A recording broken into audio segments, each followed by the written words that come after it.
അദ്ദേഹത്തിൻ്റെ പേര് ശരവണ എന്നാണ്. താങ്ക്സിനെ.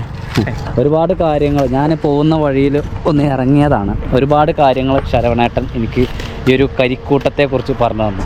അതായത് ഇത് നമ്മൾ ചിക്കൻ പൊള്ളിക്കാനൊക്കെ വേണ്ടിയിട്ട് ഉപയോഗിക്കുന്ന കരി നിർമ്മിക്കുന്ന ഒരു ഏരിയയിലേക്കാണ് ഞാൻ വന്നിട്ടുള്ളത്.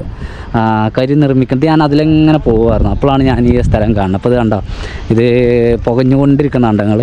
ഇപ്പോൾ ഇതുപോലത്തെ സംഭവം ഇപ്പോൾ ആദ്യം കണ്ടങ്ങൾ ആദ്യം വിറകുകൾ ഇങ്ങനെ കൂട്ടിയിട്ടിട്ട് അതിൻ്റെ മേലേക്ക് പിന്നെ ചകിരി കയറ്റിയിട്ട് അത് പിന്നെ ഇങ്ങനെ തീ കൊടുക്കുകയാണ് ചെയ്യുന്നത്. അതായത് പുകഞ്ഞുകൊണ്ടേ നിൽക്കുകയാണ് ചെയ്യുന്നത്. പുകയുമാണ്, പുകഞ്ഞ് ഇങ്ങനെ കരിയായി മാറുന്നുണ്ടോ. അപ്പോൾ അവർ മേലേക്ക് അവരങ്ങനെ കയറ്റുവാണ്. അപ്പോൾ അത്തരത്തിൽ പുകഞ്ഞ് നിൽക്കുന്നതാണത്. ഇത് കരിയെടുത്തതിൻ്റെ ഇത് തേർഡ് ക്വാളിറ്റി. ഇത് 3 ക്വാളിറ്റി ഉണ്ട്. ഇത് first quality, second quality, third quality, അങ്ങനെ 3 ക്വാളിറ്റി ഉണ്ട്.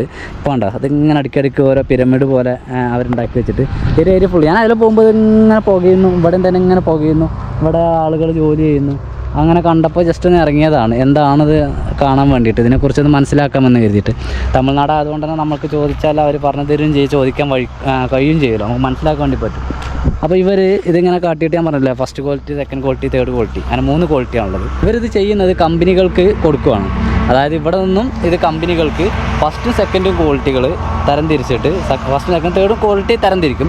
എന്നിട്ട് ഇവരിത് കമ്പനികൾക്ക് കൊടുക്കുക തന്നെയാണ് ചെയ്യുന്നത്. കമ്പനികൾക്ക് കൊടുക്കുമ്പോൾ ഫസ്റ്റും സെക്കൻഡും ചാക്കുകളായിട്ട്, മൂട്ടകളായിട്ട്, അതായത് ചാക്കിൽ പാക്ക് பண்ணிയിട്ടാണ് അവർ കൊടുക്കുന്നത്.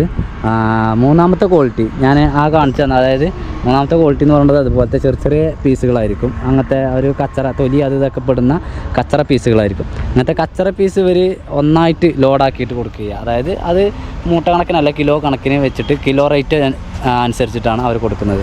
അപ്പോൾ ഇത് കണ്ട ചകിരിയാണ്, നമ്മുടെ തെങ്ങിൻ്റെ ഞാരുണ്ട്, അതുപോലെ തന്നെ അതന്നെ ഉള്ളൂ, മരത്തിൻ്റെ തൊലികളുണ്ട്, ചെറിയ മരത്തിൻ്റെ ചെറിയ തൊലികളുണ്ട്. അത്തരം സംഭവങ്ങളൊക്കെയാണ്. ഇവർ ഇവിടെയുള്ള ആളുകളല്ല, ഇതൊരു മൊത്തത്തിലൊരു പുറമ്പോക്ക് ഏരിയ ആണിത്.